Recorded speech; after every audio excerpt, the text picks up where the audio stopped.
This is Newnham. It sits snugly in a curve of the Severn.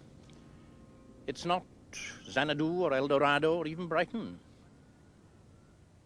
But in the only landscape that matters to a writer, which is the landscape of the mind, the remembering mind, this place is a great and durable enchantment.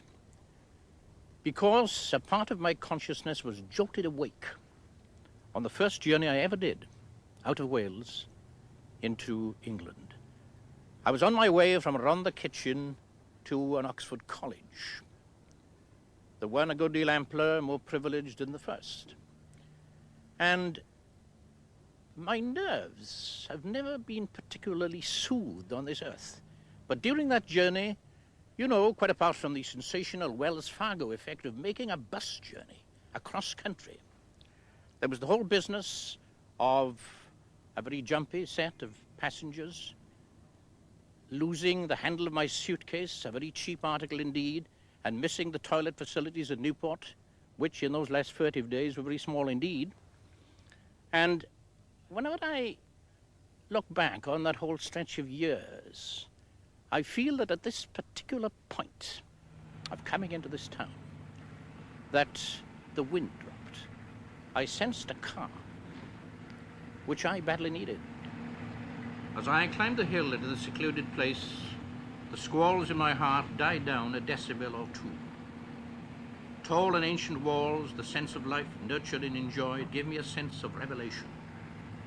Reaching the old coaching inn, the Victoria, I knew the sensual pleasure I still feel in the presence of drinking places that have a grace and calm unknown to the cavernous drinking troughs that fill such gulches as the Rhondda. I looked at the small shops and got a whiff of Dickens which relieved my travel sickness, being from some prenatal point a Dickens lover. I got a sense that a troop of quaint, lovable eccentrics might come forward to meet me. We had eccentrics in the Rhondda, of course, but they took their eccentricities in deadly earnest, and one dived into side streets at their approach. And beyond the main street of Newnham, the great and unpolluted river, the real emotional boundary between the stormscape of Wales and a land of slower speech, calmer habits, with roots too deep for continuous disturbance. I suppose I'm a kind of monk monkey. Indeed, had it not been for a certain ambivalence about bald pates and having a childhood left dangling in a noose of chapels, I think I'd have gone running for the cloister like a hare. I've always longed for stability, security, assurance, and the things have danced away from me as if I were a bear of every deadly plague on earth. It's an interesting exercise to imagine the kind of life in which one would wish to be cradled. Privately, I would like to have been Edward VII for his interest in a kind of sensuality that we never approached except in Sunday school outings of the more luxurious and Byzantine kind. But in a way, I don't think that anybody could have asked for any privilege more glorious than to be born in a masterpiece of absurdity, which is what a great mining valley is. It explores every single recess and corner of outrage. And of course, it's not all as tragic as the writer or the rememberer would wish to suggest, because there was this enormous fact, the comradeship of the harsh experience, the streets twisted into a kind of elaborateness that leaves the Baroque behind as an exercise in filling the pools. And of course, the sheer nearness of spirits, one to the other. The fact that despite this outrage, men and hills sang together in a kind of unique chorus because they were both insulted, they were both maimed, taken apart.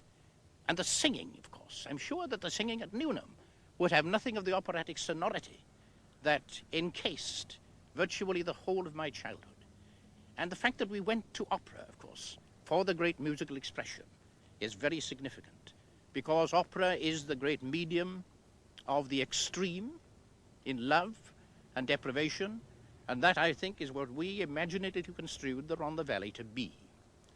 And the volume of the singing that we, either in panic or sheer musicality, achieved was such that had, at some point in this curious pair of decades the 20s and the 30s, had the world been reduced to an ashen ruin outside, it would have taken the press and the other media at least 10 minutes to get us to quieten down a little so that the news could be broken.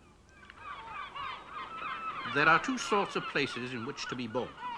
There are the calm places, slowly evolved, meant to give delight. Then there are the places like mine, thrown up in a mood of blind and brutal necessity, meant to produce something needful to man, meant to achieve no kind of grace or beauty, expendable. That is the terrifying word. Nobody really gave a damn whether the long hillside terraces of the Rhondda were there tomorrow or not. If Blenheim Palace were to vanish, England would sustain a sense of loss. England would weep.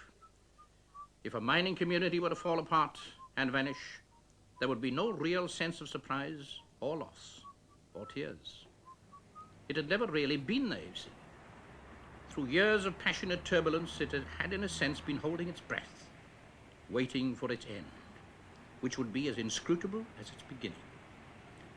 It was a not unamused expectation of doom, apocalypse, the slaves' chorus from Nabucco with laughs, incredible gales of laughter, although we weren't quite sure if it was that at the time. I was never fully aware of thoughts like these before I made that first journey from Porth to Oxford. My means of transport were a few brittle grants from the state and a long-distance bus.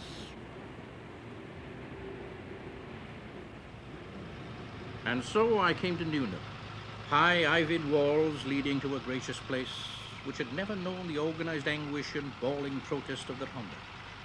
A modest place, not outrageously privileged, but unscathed nonetheless.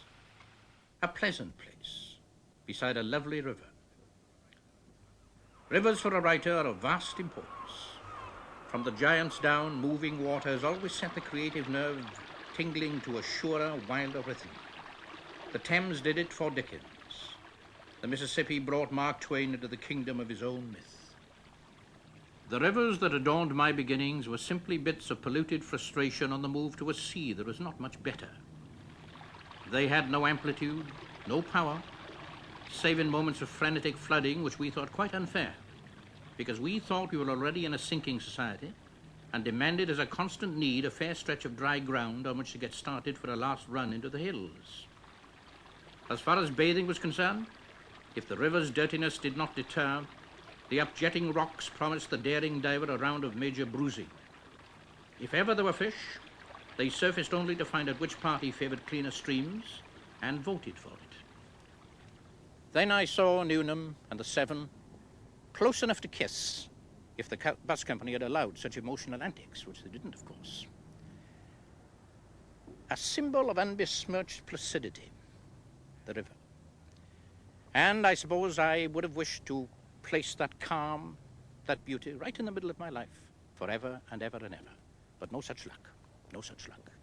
I was born for storm, born for conflict, and I'm getting used to it now. I change my mackintosh once in a while and make my way.